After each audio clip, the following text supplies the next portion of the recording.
বর্ষা এলেই snake bite বা সাপে কামড়ানো রোগীর সংখ্যা বাড়তে থাকে। সাপে কামড়ানো রোগীদের ক্ষেত্রে বিভিন্ন লোকে বিভিন্ন রকম সিদ্ধান্ত নিয়ে ফেলেন, কিন্তু সাপে কামড়ানোর সাথে সাথে সঠিক সিদ্ধান্ত গ্রহণ না করলে হয়ে যেতে পারে বড় বিপদ। এই সংক্রান্ত বিষয় নিয়ে আজ আমাদের জানাচ্ছেন ICMR এর টেকনিক্যাল অ্যাডভাইজার ডক্টর দয়াল বন্ধু মজুমদার। আমি ডাক্তার দয়াল বন্ধু Majumdar, Calcutta national medical college হাসপাতালের সিনিয়র মেডিকেল অফিসার।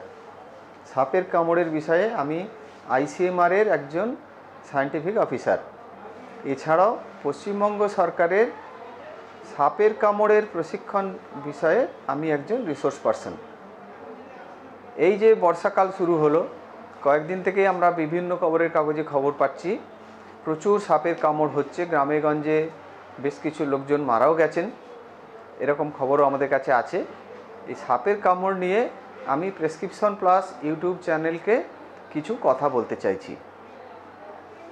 আপনাকে অন্ধকারের মধ্যে একটা কিছু কামড়ালো, সেটা সাপের কামড় না অন্য কিছুর কামড়, সেটা নিয়ে আপনার খুব বেশি মাথা ঘামানোর দরকার নেই।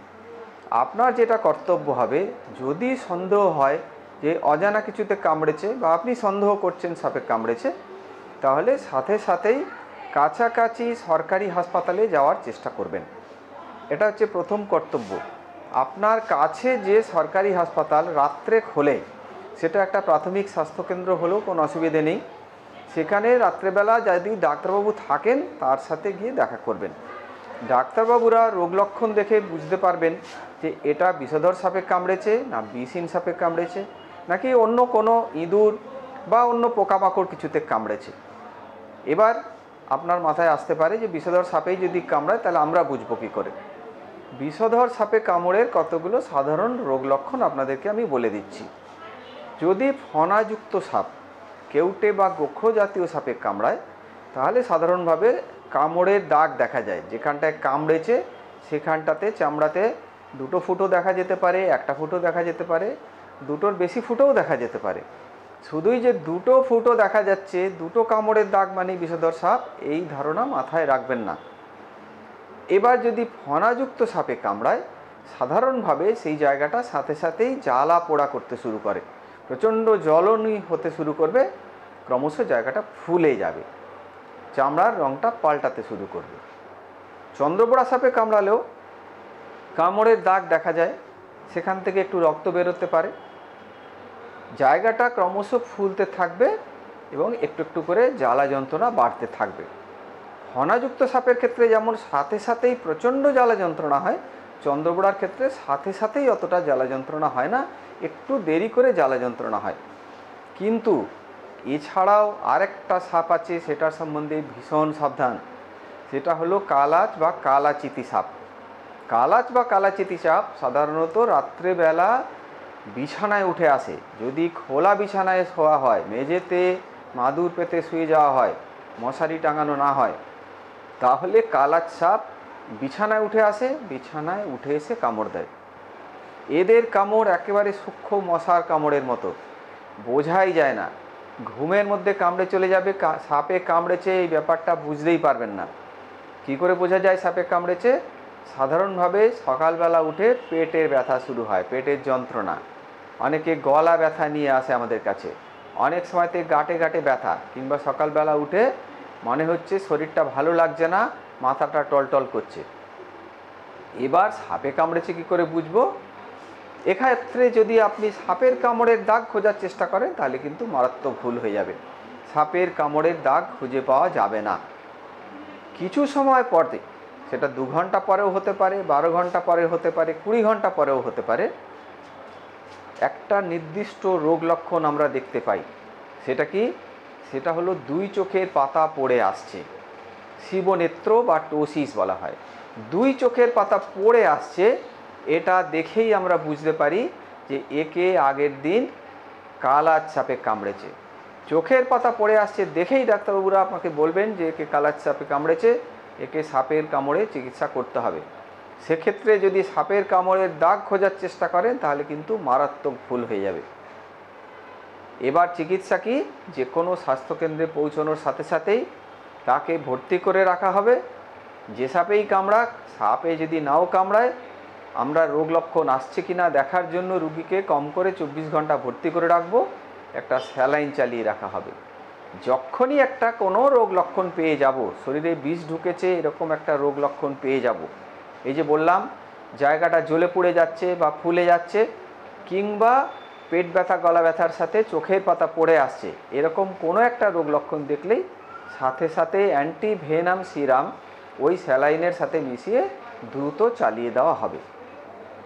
যদি বিষধর সাপে না কামড়ায়, কিংবা ধরুন বিষধর সাপে কামড়েছে বিষ ঢোকেনি, সেক্ষেত্রে কি করা হয়, 24 ঘন্টা রুগীকে ভর্তি রেখে বারবার আমরা দেখতে থাকি যে তার কোনো রোগ লক্ষণ আসছে কি না। তার যে কোনো জায়গা কেটে ছড়ে গেলে বা পায়ে একটা কাঁটা ফুটলে আমরা যেমন চিকিৎসা করি, একটু ব্যথার ওষুধ দিই, একটা টিটেনাসের ভ্যাকসিন ইঞ্জেকশন দিই, তারপরে পরের দিন ছুটি করে দিই। এই সাধারণ কয়েকটি কথা মাথায় রাখবেন। আপনাদের মনে হতে পারে আমার হাসপাতালে যেতে যদি সময় বেশি লাগে, তার আগে আমি প্রাথমিক চিকিৎসা কী করব। সত্যি কথা বলতে গেলে সাপের কামড়ের ক্ষেত্রে কোনো প্রাথমিক চিকিৎসা নেই। আগে আমরা কি করতাম, কামড়ের জায়গার উপরে কোষে বাঁধন দিতাম।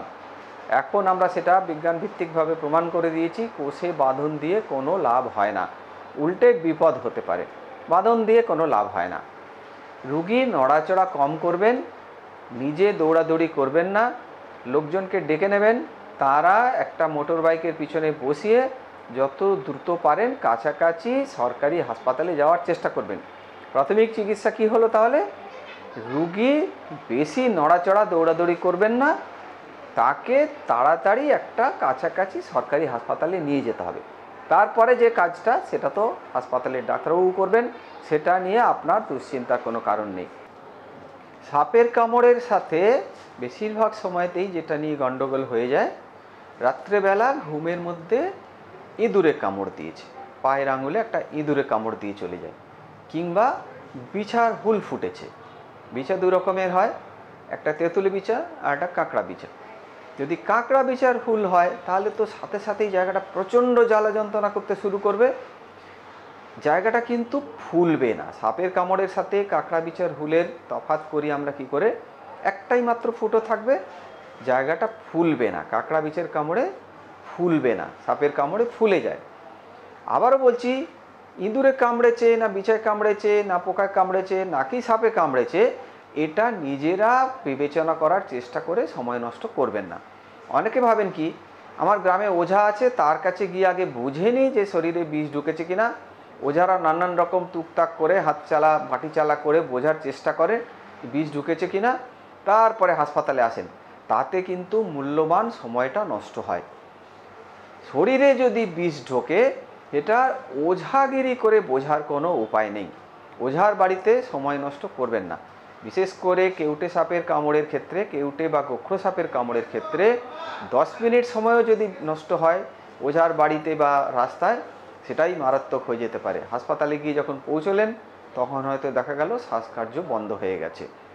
এছাড়া ওঝার বাড়িতে গিয়ে অনেকেই করেন কি, নানান রকম অনুপান খাইয়ে দেন, কোনো শেকড় বাকড় বেটে খাইয়ে দিলেন, কিংবা কিছু একটা ছোপ লাগিয়ে দিলেন যে জায়গাটাতে কামড় দিয়েছে। তাতে কিন্তু পরবর্তীকালে চিকিৎসার ক্ষেত্রে বিভ্রান্তির সৃষ্টি হয়। সাপের বিষের জন্য বমি করছে নাকি ওই অনুপনটা খেয়ে বমি করলো, সেটা বুঝতে আমাদের পক্ষে খুব অসুবিধে হয়। আবার যে জায়গাটাতে কামড়েছে সেখানে যদি একটা ছোপ লাগিয়ে দেওয়া হয় কিংবা চুন লাগিয়ে দেওয়া হয়, তাতে চামড়ার রঙটা পাল্টে যায়। এটা বিষের জন্য রং পাল্টালো না ছোপের জন্য রং পাল্টালো সেটা বোঝা যায় না। তাতে করেও কিন্তু চিকিৎসায় সময় নষ্ট হয়, বিভ্রান্তির সৃষ্টি হয়। সেই জন্যই আমরা সবসময় বলবো যে কোনো কিছু কামড়েছে, সেটা যাতেই কামড়াক, বিছাই কামড়াক, ইঁদুরেই কামড়াক বা বিষহীন সাপে কামড়াক, আপনারা সরকারি হাসপাতালে চলে আসুন, ডাক্তারবাবুর ওপরে ভরসা রাখুন, ডাক্তারবাবুদেরকে বিবেচনা করে দেখতে দিন যে শরীরে বিষ ঢুকেছে কি ঢোকেনি। নমস্কার, সবাই ভালো থাকবেন।